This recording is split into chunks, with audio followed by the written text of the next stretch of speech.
ಇವತ್ತು ಕಡಲೆಬೇಳೆಯಿಂದ ಒಂದು ರುಚಿಯಾಗಿರುವಂಥ ಪಾಯಸ ತೋರಿಸ್ತಾ ಇದ್ದೀನಿ. ಇದಕ್ಕೆ ತೆಂಗಿನಕಾಯಿ ಆಗಲಿ ಹಾಲಾಗಲಿ ಬಳಸಿಲ್ಲ. ತುಂಬ ಸುಲಭವಾಗಿ ನೀವೊಂದು 20 ನಿಮಿಷದೊಳಗೆ ಈ ರುಚಿಯಾದ ಪಾಯಸನ ಮಾಡ್ಕೋಬಹುದು. ಎಲ್ರಿಗೂ ನಮಸ್ತೆ, ನಾನು ಸುಪ್ರೀತಾ ಶೆಟ್ಟಿ. ವೆಲ್ಕಮ್ ಟು ಸ್ವಾದ.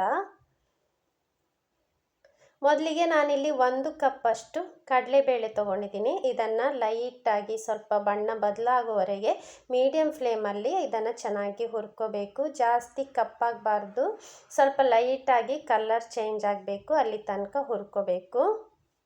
ಇದಕ್ಕೆ ತುಪ್ಪ ಎಲ್ಲ ಹಾಕಿ ಹುರಿಬಾರ್ದು, ಹಾಗೆಯೇ ಡ್ರೈ ಆಗಿ ಹುರ್ಕೋಬೇಕು. ನಂತರ ಇದನ್ನು ನಾನು ಒಂದು ಬೌಲ್ಗೆ ಹಾಕ್ಕೊಳ್ತಾ ಇದ್ದೀನಿ. ಇದನ್ನು ಚೆನ್ನಾಗಿ ತೊಳ್ಕೊಬೇಕು. 3ರಿಂದ 4 ಸಲ ಚೆನ್ನಾಗಿ ತೊಳ್ಕೊಂಡು ಅದನ್ನು ಕುಕ್ಕರಿಗೆ ಹಾಕಿ ಬೇಯಿಸ್ಕೋಬೇಕಾಗತ್ತೆ. ನೋಡಿ, ಚೆನ್ನಾಗಿ ತೊಳ್ಕೊಂಡಿದ್ದೀನಿ ನಾನು ಇವಾಗ. ನಂತರ ತೊಳೆದ ನಂತರ ಅದನ್ನು ಕುಕ್ಕರ್ಗೆ ಹಾಕ್ಕೊಳ್ತಾ ಇದ್ದೀನಿ.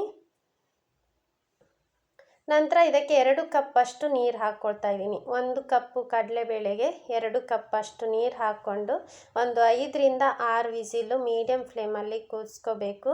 ನೀವು ನೆನೆಸಿಟ್ರೆ ಹೆಚ್ಚು 3 ವಿಸಿಲ್ ಸಾಕಾಗುತ್ತೆ. ನೆನೆಸಿಲ್ಲ ಅಂದರೆ 6 ವಿಸಿಲ್ ಹಾಕ್ಕೋಬೇಕು. ನಂತರ ಕಂಪ್ಲೀಟಾಗಿ ಕೂಲ್ ಆದಮೇಲೆ ಅದನ್ನು ನೋಡಿ ಎಷ್ಟು ಸಾಫ್ಟ್ ಆಗಿದೆ. ಜಾಸ್ತಿ ಸಾಫ್ಟ್ ಆದರೂ ಏನು ಪ್ರಾಬ್ಲಮ್ ಇಲ್ಲ. ಸ್ವಲ್ಪ ಒಂದು ಅರ್ಧ ಭಾಗ ಇದರ ಅರ್ಧ ಭಾಗವನ್ನು ನಾವು ಇದನ್ನು ಮ್ಯಾಶ್ ಮಾಡ್ಕೋಬೇಕು. ಕಂಪ್ಲೀಟಾಗಿ ಮ್ಯಾಶ್ ಮಾಡ್ಕೋಬಾರ್ದು, ಲೈಟಾಗಿ ಮಾಡ್ಕೋಬೇಕು ಅಷ್ಟೇ. ನಂತರ ಇನ್ನೊಂದು ಪಾತ್ರೆಗೆ ಹಾಕ್ಕೊಳ್ತಾ ಇದ್ದೀನಿ. ಅದಕ್ಕೆ ನಾನು 2 ಕಪ್ಪಷ್ಟು ಹಾಲು ಹಾಕ್ಕೊಳ್ತಾ ಇದ್ದೀನಿ. ಇದು ನಾರ್ಮಲ್ ನಾವು ಟೀ ಕಾಫಿಗೆ ಬಳಸುವಂಥ ಹಾಲು. ಇದರ ಬದಲು ನೀವು ತೆಂಗಿನಕಾಯಿ ಹಾಲನ್ನು ಸಹ ಹಾಕ್ಕೋಬಹುದು. ನೋಡಿ, ಇದನ್ನು ಚೆನ್ನಾಗಿ ಕುದಿಸ್ಕೋಬೇಕು. ಒಂದು 2ರಿಂದ 3 ನಿಮಿಷ ಚೆನ್ನಾಗಿ ಕುದಿಬೇಕು. ಸಣ್ಣ ಉರಿಯಲ್ಲಿ ಇಟ್ಕೊಂಡು ನಂತರ 1-2 ನಿಮಿಷ ಕುದಿಸ್ಕೊಳ್ಳಿ. ಚೆನ್ನಾಗಿ ಕುದಿಬೇಕು. ನಾನು ಕುದಿಸಿರುವಂಥ ಹಾಲನ್ನು ತೊಗೊಂಡಿದ್ದೀನಿ, ಆದ್ದರಿಂದ ಒಂದು 3 ನಿಮಿಷ ಕುದಿಸ್ಕೊಂಡಿದ್ದೆ ನಾನು. ನಂತರ ಚೆನ್ನಾಗಿ ಕುದ್ದ ನಂತರ ಫ್ಲೇಮ್ ಆಫ್ ಮಾಡಿ ಬಿಡಬೇಕು. ಫ್ಲೇಮ್ ಆಫ್ ಮಾಡಿದ ನಂತರ ಅದಕ್ಕೆ ಬೆಲ್ಲವನ್ನು ಹಾಕ್ಕೊಳ್ತಾ ಇದ್ದೀನಿ. ನೀವು ಮೊದಲೇ ಬೆಲ್ಲ ಹಾಕಿದರೆ ಹಾಲು ಒಡೆಯೋ ಚಾನ್ಸಸ್ ಇರುತ್ತೆ. ಕುದೀತಾ ಇರುವಾಗ ಫ್ಲೇಮ್ ಆಫ್ ಮಾಡಿಬಿಟ್ಟು ಬೆಲ್ಲವನ್ನು ಹಾಕಬೇಕು. ಬೆಲ್ಲವನ್ನು ಕಂಪ್ಲೀಟಾಗಿ ಅದೇ ಬಿಸಿಯಲ್ಲಿ ಕರಗಿಸ್ಕೋಬೇಕು. ನೋಡಿ, ಕರೆಸ್ಕೊಂಡಿದ್ನಲ್ಲ.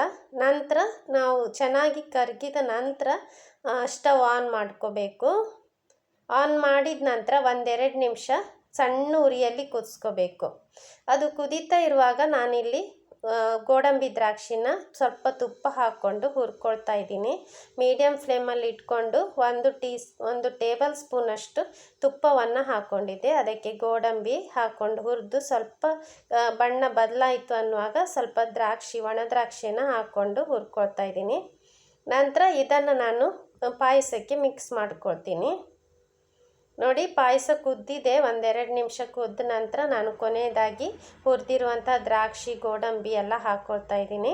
ನಂತರ ಅದಕ್ಕೆ 1 ಟೀ ಸ್ಪೂನಷ್ಟು ಏಲಕ್ಕಿ ಪುಡಿನ ಸಹ ಹಾಕ್ಕೊಳ್ತಾ ಇದ್ದೀನಿ. ಏಲಕ್ಕಿ ಪುಡಿ ಹಾಕ್ಕೊಂಡು ಚೆನ್ನಾಗಿ ಮಿಕ್ಸ್ ಮಾಡ್ಕೋಬೇಕು. ನೀವು ಬೆಲ್ಲ ಬೇಡ ಅಂದರೆ ಸಕ್ಕರೆ ಸಹ ಹಾಕೋಬಹುದು. ನೋಡಿ, ರುಚಿಯಾಗಿರುವಂಥ ಪಾಯಸ ತುಂಬ ಸುಲಭವಾಗಿ ಮಾಡ್ಕೋಬಹುದು. ನೀವು ಕಡಲೆಬೇಳೆ ಬದಲು ಹೆಸರು ಬೇಳೆ, ಸಾಬಕ್ಕಿ ಸಹ ಬಳಸ್ಕೋಬಹುದು. ತುಂಬಾ ರುಚಿಯಾಗಿರುತ್ತೆ. ಈ ರುಚಿಯಾದ ಪಾಯಸ ನಿಮ್ಗೆ ಇಷ್ಟ ಆಗಿದೆ ಅಂದ್ಕೊತೀನಿ. ಇಷ್ಟ ಆದರೆ ಪ್ಲೀಸ್ ಲೈಕ್ ಮಾಡಿ, ಶೇರ್ ಮಾಡಿ, ನನ್ನ ಯೂಟ್ಯೂಬ್ ಚಾನಲ್ನ ಸಬ್ಸ್ಕ್ರೈಬ್ ಮಾಡಿ, ನನ್ನ ಫೇಸ್ಬುಕ್ ಪೇಜನ್ನು ಫಾಲೋ ಮಾಡಿ. Thank you so much for watching.